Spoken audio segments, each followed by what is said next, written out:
শতকরা মানে কোনো সংখ্যাকে 100 দ্বারা ভাগ করা। শতকরার চিহ্ন হচ্ছে এরকম। যদি কেউ বলে যে শতকরা 20%, তাহলে সেটাকে 20/100 এভাবে লেখা যায়। আবার যদি লিখি 25%, তাহলে সেটাকে 25/100 এভাবে লিখতে হবে। শতকরার ক্ষেত্রে একটা মজার নিয়ম আছে, যেমন y এর x% is equal to x এর y%। একটু সহজ করে যদি লিখি, 50 এর 20% সমান 20 এর 50%। এই দুটো কিন্তু সমান হয়। 50 এর 20% যা হয়, 20 এর 50% তাই হয়। আরো যদি সহজ করে লিখি, 10 এর 100% সমান 100 এর 10%। আর 10 এর 100% মানে 10ই, 10 এর পুরাটাই হচ্ছে 10 এর 100%, এটা হচ্ছে 10। আর 100 এর 10%, তাহলে সেটাও আবার কি 10ই হবে। তাহলে বিষয়টা মজার না? আবার শতকরা কিন্তু একটি ভগ্নাংশ। 25% আছে না, এটাই কিন্তু 0.25 এটা লেখা যায়। 100 এর 25% কত? 25 কোন সংখ্যাটির 25%? 100 এর 25% কত আমরা বের করি। 100 এর, এই এর মানে হচ্ছে গুণ, 25 লিখলাম 25। তারপরে কি, এই যে পার্সেন্টেজ আছে, এই পার্সেন্টেজে আপনি 25 গুণ পার্সেন্টেজ, এটাকে কিভাবে লিখবো? 1/100। অর্থাৎ যে কোনো জায়গায় আপনি পার্সেন্টেজকে 1/100 হিসেবে লিখতে পারবেন। তো এখন কাটাকাটি করেন, 25 দিয়ে 100 কাটলে কত হয়? 4। আর 4 দিয়ে 100 কাটলে কত হয়? 25। তাহলে 100 এর 25% হচ্ছে 25। 25 কোন সংখ্যাটির 25%? যদি এটা করি, 25 কোন সংখ্যাটির 25%, মানে মূল সংখ্যাটি চাচ্ছে, মানে এই যে এই সংখ্যাটি চাচ্ছে। এই সংখ্যাটি আমরা জানি না এখন, তাহলে ভাবি সংখ্যাটি হচ্ছে x।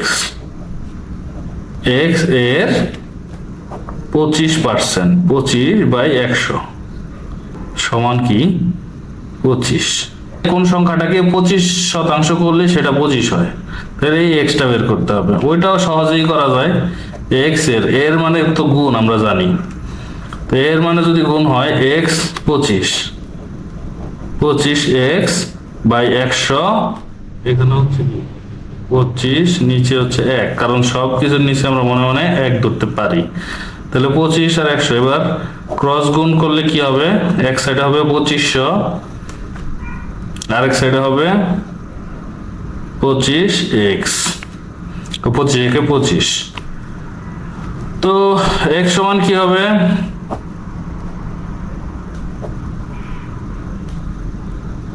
x সমান হবে 25 দিয়ে 25 কাট, তাহলে x সমান হচ্ছে 100।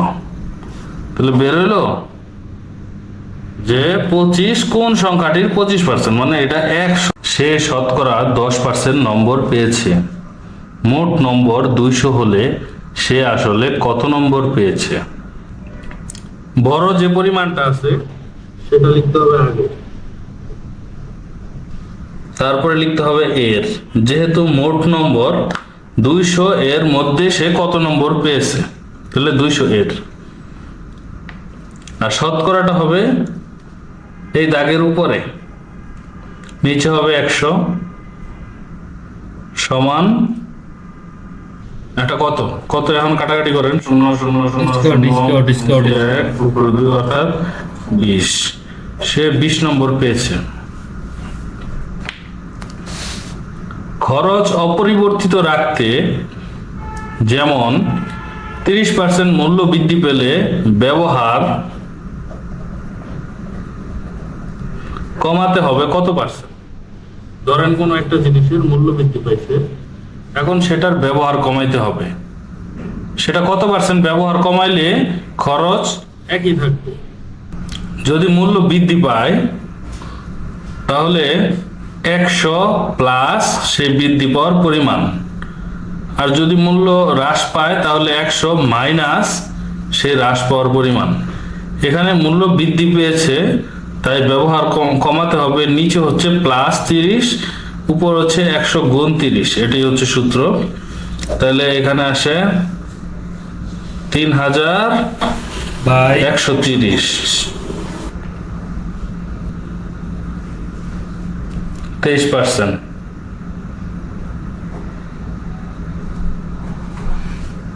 চিনির দাম 20% বাড়লো, লোক সংখ্যাও আবার 20% বাড়লো, তাহলে ব্যয় টোটাল কত বাড়লো?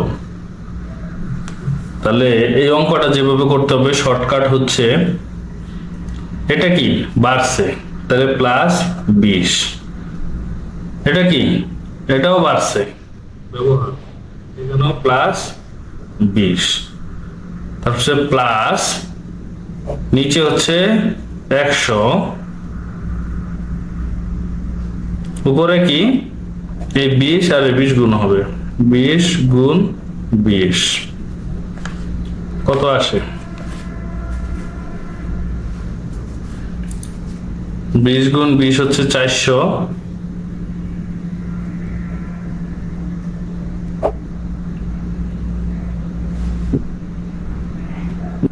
100 প্লাস 20 প্লাস 20, 44%। তাহলে আগে যা খরচ ছিল এখন তার থেকে 44% বেশি খরচ হবে। শতকরার বেগুনি, এই অঙ্কগুলো একটু সহজ, এর জন্য এটার নাম দিছি বেগুনি। বেগুনি খাইতেও সহজ।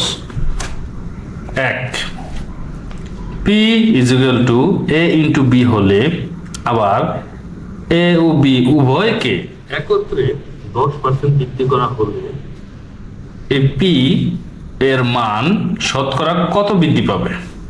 P = A B, তাহলে A এর মান 10% বাড়লে হবে 1.1A ইন্টু 1.1B। তাহলে সবই তো গুণের মধ্যে আছে, তাহলে 1.1 এবং 1.1 গুণ করলে কি হবে? 1.21 AB। তাহলে আগে ছিল এটা AB অর্থাৎ 1 AB, এখন হচ্ছে 1.21 AB, তাহলে শুধু 21 বাড়ছে। শতকরাকে কিন্তু 0.21 বা পয়েন্ট দিয়ে প্রকাশ করা হয়, যেমন 20%, এটা সমান কিন্তু 0.20। তো সেই হিসেবে যেহেতু এখানে 0.21 বাড়ছে তাহলে এটা হবে 21%। 80 এর 75% এর 25% কত? এটাকে এক লাইনে করে ফেলবো আমরা।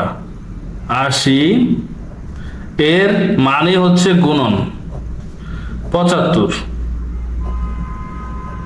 আবার পার্সেন্ট মানে কি? পার্সেন্ট মানে হচ্ছে পার্সেন্টকে এইভাবে প্রকাশ করা যায় 1/100। যত জায়গায় পার্সেন্ট আছে তত জায়গায় 1/100 হবে।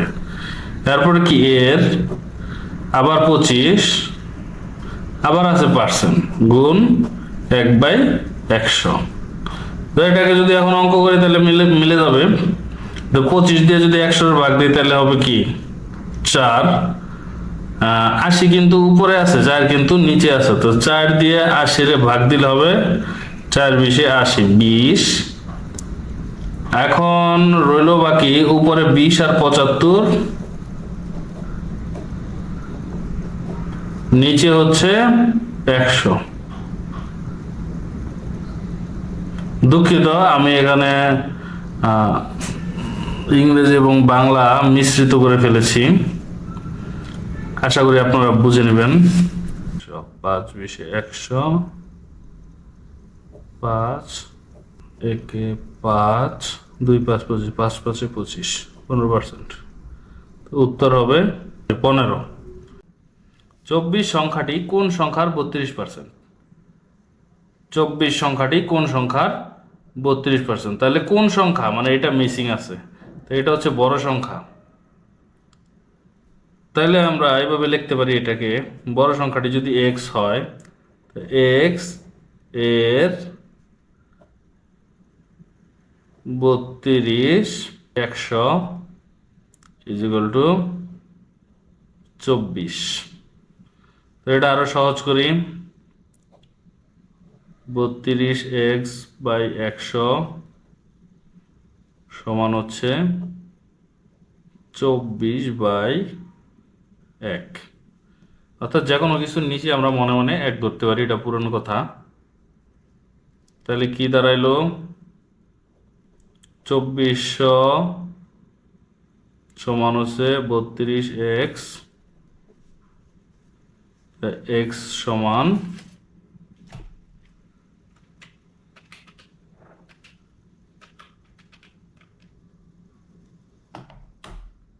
75।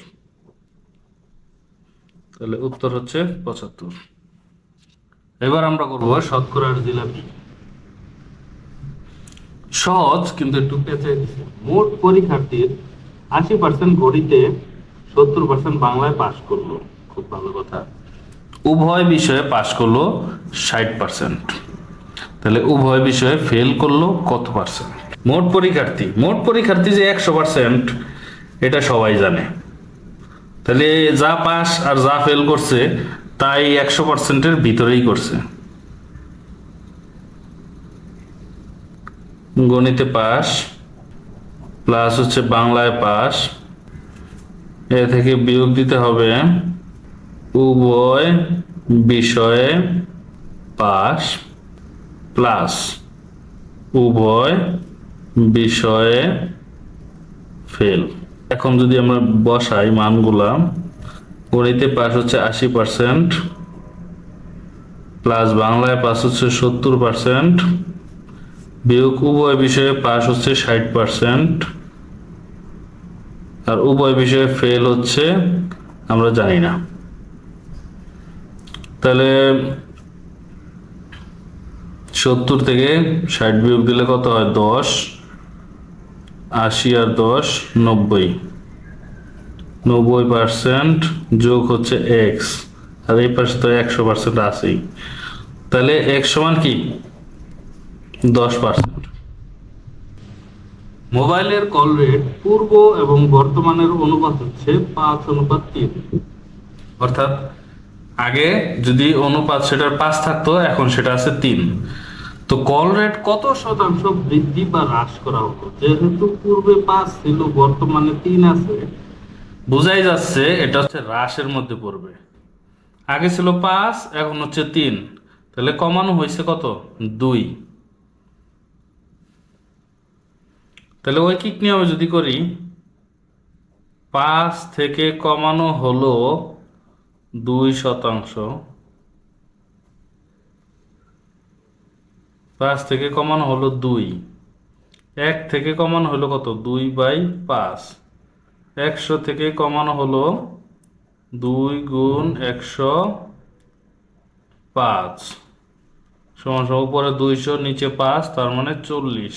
তাহলে উত্তর হবে 40%।